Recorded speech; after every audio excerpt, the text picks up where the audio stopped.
అది 1998వ సంవత్సరం. మనుష్యులు చాలా సాదాసీదాగా గడిపేవారు.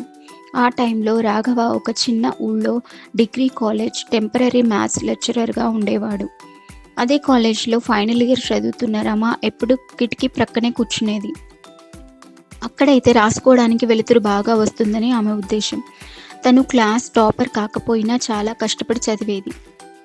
లెక్చరర్ ఏ పాఠం చెప్పినా శ్రద్ధగా వినేది. ఒకసారి క్లాస్ అయిపోయాక కూడా నోట్స్లో ఫార్ములాస్ నీట్గా రాసుకోవడం రాఘవ గమనించాడు.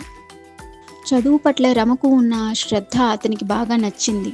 ఒకరోజు క్లాస్ అయ్యాక ఒక డౌట్ అడగడానికి ఆమె రాఘవ దగ్గరికి వచ్చింది.